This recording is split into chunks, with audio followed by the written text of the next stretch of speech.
उत्तर प्रदेश का बलरामपुर आज ये ज़िला अपनी तरक्की के लिए जाना जाता है, लेकिन इसकी सरहदों के पास एक ऐसा गांव है जिसका नाम लेते ही आज भी बुजुर्गों का हाथ कांपने लगता है। ये कहानी किसी सुनी सुनाई फिल्म की नहीं है, बल्कि उन गवाहों की है जिन्होंने अपनी आँखों से उस रात को देखा था।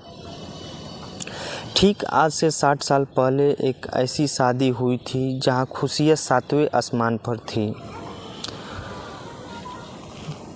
दो दोस्त,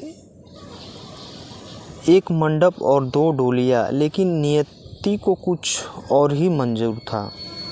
क्या आपने कभी सुना है कि किसी की डोली उठे और वो सीधे शमशान की खामोशी में बदल जाए? और उससे भी भयानक बात क्या कि कोई रूह 60 साल बाद भी अपना गृह प्रवेश ढूंढ सकती है। साल 1964 की बात है दोस्तों। बलरामपुर के एक संपन्न परिवार के बेटे रवि प्रताप सिंह और उनके जिगरी दोस्त रामू की शादी एक ही दिन तय हुई थी। रवि की दुल्हन थी आशा और रामू की दुल्हन का नाम था सपना। रवि और रामू आपस में बातचीत करते हैं। रवि, देख भाई रामू, आज हम दोनों की ज़िंदगी की नई शुरुआत है। साथ खेले हैं और साथ में पढ़े हैं और अब घर भी साथ साथ बसेंगे। रामू बोलता है, हाँ रवि, बस दुआ करो कि ये खुशी सलामत रहे, कि हम लोग मिलते रहें। पूरे गांव को दावत दी गई थी। शहनाइयाँ बज रही थी और औरतें मंगल गीत गा रही थीं।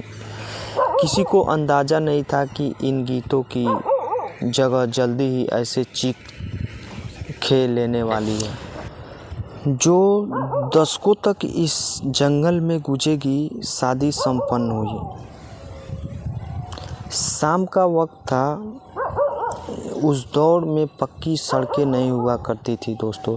बारात को वापस अपने गांव पहुंचाने के लिए कालिया घाटी के घने जंगलों को पार करना था।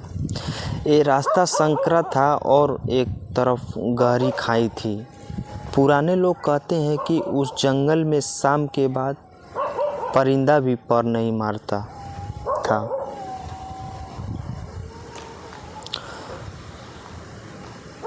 लेकिन बारात के साथ ढोल ताशे थे, लोगों का शोर था, इसलिए किसी ने डर की परवाह नहीं की। सपना की डोली पीछे थी। कोहार जो उठाने वाले थे वह थक चुके थे। अचानक एक कहार का पैर गीली मिट्टी पर फिसला। वह संभल पाता उससे पहले ही डोली का संतुलन बिगड़ गया। देखते ही देखते लाल रंग की वो डोली सपना के साथ उस गहरी अंधेरी खाई में समा गई। रामू पागलों की तरह चिल्लाया, सपना सपना, लेकिन नीचे से सिर्फ सन्नाटा वापस आया। उस रात एक दुल्हन का घर बसने से पहले ही उजड़ गया। लाश भी नहीं मिली दोस्तों। सिर्फ खाई की गहराई से आती हवा की साए साए सुनाई दे रही थी। हादसे के 5 दिन बीत चुके थे। गांव में मातम था, लेकिन छठे दिन की शाम जब सूरज ढल रहा था, गांव के चौकीदार के कान खड़े हो गए। दूर से, बहुत दूर से ढोल मंजीरे की आवाज़ आ रही थी। गांव वाले बाहर निकले। उन्होंने देखा कि कोहरे के बीच से कुछ धुंधली आकृतियां आ रही हैं। वो कहार थे। उन्होंने कंधे पर डोली उठाई थी, ठीक वैसे ही डोली जैसे सपना की थी। ताज्जुब की बात ये थी कि दोस्तों उनके पैर ज़मीन को नहीं छू रहे थे। जैसे ही वो डोली गांव के पुराने बरगद के पास पहुंची तो एक पल में सब कुछ गायब हो गया। न ढोल, न कहार, न दुल्हन, सिर्फ मौत जैसी खामोशी रह गई। उसी रात रवि की पत्नी आशा अपने कमरे में अकेली थी। अचानक उसे अपनी खिड़की पर किसी के नाखूनों से खुरचने की आवाज़ सुनाई दी। उसने बहुत हिम्मत जुटाकर बाहर झांका तो देखा कि खिड़की के ठीक बाहर फटे हुए लाल जोड़े में एक औरत खड़ी थी। उसका चेहरा मिट्टी से सना था और आँखों की जगह सिर्फ खाली गड्ढे थे। वो सपना ही थी। उसने धीमी आवाज़ में कहा, आशा, मेरा गृह प्रवेश बाकी है, मुझे अंदर आने दो।